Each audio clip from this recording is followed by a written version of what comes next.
সবসময় তো আমরা রিক্সার পিছে থাকি, রিক্সার সামনে যে মানুষটা থাকে তার চেহারাটাও আমরা দেখি না। এটা আসলে আরও আমাকে মাঝে মাঝে একটু ইমোশনাল করে ফেলে, যারা আমাকে হেল্প করেছে এই শুটিংয়ের মাঝখানে। আমি চাই না বাংলাদেশের মানুষরা রিক্সায়, প্যাডেল রিক্সায় চলে কষ্ট করুক, সেটা অবশ্যই চাই না, কিন্তু এটাও চাই না যে তারা আনসেফ একটা ভেহিকেল নিয়ে রাস্তায় চলুক। খুব ভালো লাগছে, দীর্ঘদিন ধরে এই ফিল্মটার সাথে আছি। অনেক আগে আমরা শ্যুট করেছিলাম, দেশ বিদেশে ঘুরেছি কাজটাকে নিয়ে, ফেস্টিভ্যালে গিয়েছি, মুভি থিয়েটার্সে গিয়েছি। শেষমেশ বাংলাদেশের মানুষ দেখতে পারবে, এটা চিন্তা করে খুব স্বস্তি হচ্ছে। আমি তো এটাকে স্ট্রাগল হিসেবে দেখি না, এটা আমার অনেক বড় একটা প্রিভিলেজ যে আমি তাদের জীবনের সাথে তাদেরকে খুব কাছ থেকে দেখতে পেয়েছি, যাদেরকে নিয়ে আমি কাজটা করছি। এবং আমি এটা বলে বোঝাতে পারবো না যে ঢাকার মানুষ আমাকে কি পরিমাণে সাহায্য করেছে নিজের অজান্তে। আমি কারণ বাজারে হেঁটে বেরিয়েছি যখন আমরা টেস্ট করছিলাম আমাদের লুকটা, তখন আমি মেয়ে ছেলে সেজে উইক পরে ঢাকায় ঘুরে বেড়াচ্ছি। আমি কারো কাছ থেকে আমি কোনোদিন কোনো ব্যাড কমেন্টস শুনিনি, উল্টা খুবই স্ট্রেঞ্জার্সরা আমাকে সাহায্য করেছে। আমি একটা রেস্টুরেন্টে খেতে বসছিলাম, রেস্টুরেন্ট না, রাস্তার পাশে যে হোটেলগুলো থাকে, এবং সেখানে আমাকে ফ্রি খাওয়া দিয়েছে, আমাকে রুই মাছের তরকারি থেকে আলু উঠিয়ে দিয়েছে। সো আমি এগুলো কোনোদিন আমি ভুলবো না। আবার শুটিংয়ের সময় আমি যখন নিজে আর রিক্সা টানতে পারছি না, আমার শরীরে আর কোনো শক্তি নাই, তখন আমাকে অন্য রিক্সাওয়ালারা আমার রিক্সা ধাক্কা দিয়ে সামনে আগিয়ে নিয়ে গিয়েছে। সো এই মানুষগুলোর আমি হেল্প পেয়েছি। সবসময় তো আমরা রিক্সার পিছে থাকি, রিক্সার সামনে যে মানুষটা থাকে তার চেহারাটাও আমরা দেখি না। তাদেরকে এত কাছ থেকে দেখতে পেয়েছি, তাদেরকে এক্সপিরিয়েন্স করতে পেরেছি। আশা করি তাদের জীবনে একটু হলেও কিছুটা রিপ্রেজেন্ট করতে পেরেছি ক্যামেরায়। আমার ফ্রেন্ডসরা অবভিয়াসলি আমাকে না পচাইলে আমার ফ্রেন্ড হবে কেন। সো অনেক পচানো খাইছি ফার্স্ট থেকেই, রিক্সা আলি। এখনও আমরা যোগ করি যে আমি রিক্সা চালাই এত দূর আসছি, উইচ ইজ ট্রু। আমি রিক্সা গার্ল করেই হয়তো এত দূর আসছি। ব্যাড কমেন্টস না মোটেও, এটা ফ্রেন্ডলি ব্যান্টার, এটা তিরস্কার ছোটোখাটো মানে তামাশা করা আর কি। অবভিয়াসলি ব্যাড কমেন্টস না। আর আমি আমার যারা কাছের বন্ধুরা, যারা আমাকে অনেক ছোটোবেলা থেকে দেখেছেন, তারা অবভিয়াসলি অনেক প্রাউড। তারাই এখন ফিল্মটা এসে দেখবে।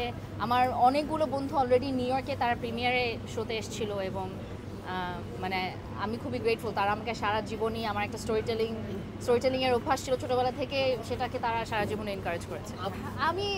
আমি আশা করি তারা দেখতে পারে কোনোভাবে, আমি তাদের কথা প্রায় মনে করি। কয়েকজনের চেহারা অবশ্যই আমি চিনবো। মানে এটা আসলে আরও আমাকে মাঝে মাঝে একটু ইমোশনাল করে ফেলে, যারা আমাকে হেল্প করেছে এই শুটিংয়ের মাঝখানে। আশা করি তারা দেখতে পারবেন, আশা করি তাদের মনে হবে ও ওই মেয়েটা তার মানে শুটিং করছিল।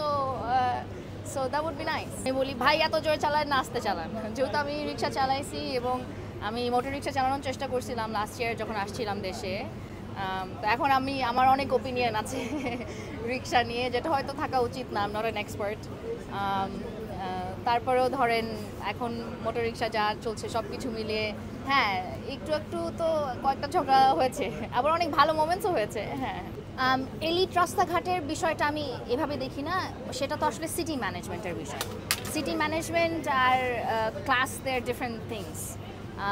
আমি মনে করি যে আমাদের যে মোটর রিক্সাগুলো আছে সেই রিক্সাগুলোকে আমাদের রেগুলেট করা, আমাদের ইঞ্জিনিয়ারিংটা ঠিক করা। আমি চাই না বাংলাদেশের মানুষরা রিক্সায়, প্যাডেল রিক্সায় চলে কষ্ট করুক, সেটা অবশ্যই চাই না, কিন্তু এটাও চাই না যে তারা আনসেফ একটা ভেহিকেল নিয়ে রাস্তায় চলুক। আমরা তাদের সবার কল্যাণ চাই, এবং চাই যাতে তারা কাজটা মানে সেফলি করতে পারে। আর এলিট রাস্তায় যে চলার বারণ, যেটা বলছিলাম যে রুলস রেগুলেশন অন্যখানে, আর ক্লাস ইমোশনস ওগুলো আরেকখানে। যদি কিছু রাস্তায় রিক্সা না চললে সেটা ট্রাফিকের জন্য ভালো হয়, সেটার সাথে আমি একেবারে একমত। রিক্সার মতো কুল একটা জিনিসের সাথে আমার অ্যাসোসিয়েশন হয়েছে, এটা তো অনেক বড় একটা ব্যাপার। আমি অনেক গ্রেটফুল, এবং সারা জীবনই হয়তো ট্যাগটা থাকুক, কোনো সমস্যা নেই। আমি সব ধরনের কাজ করতে পছন্দ করি এবং সব ধরনের কাজই করি। আমি একটু বেছে শুনে গল্পটা সিলেক্ট করি, যদি গল্প ভালো লাগে কেন না, অবশ্যই। রিক্সা গার্ল অনেক ইউনিক একটা ফিল্ম, অনেক মানে এরকম ফিল্ম তো ঢাকায় আগে হয়েছে কিনা, এরপরে হবে কিনা ঠিক জানি না। এটা খুবই unique blend of Bangladeshi Dhaka elements. Obviously ঢাকার রিক্সা আর্ট, এবং ঢাকার যে একটা খুবই ইন্টেন্সিভ একটা স্ট্রাগল আছে, যে ঢাকার বাইরে থেকে মানুষজন আসে ঢাকায় উপার্জন করার জন্য, সেই জিনিসগুলো আছে এবং সেটার জন্য আমি মনে করি ঢাকার মানুষের এটা দেখা উচিত। এই বছর আরেকটা কাজ করার কথা চলছে, দেখি যদি হয় তাহলে এই বছরের শেষে শুট করব।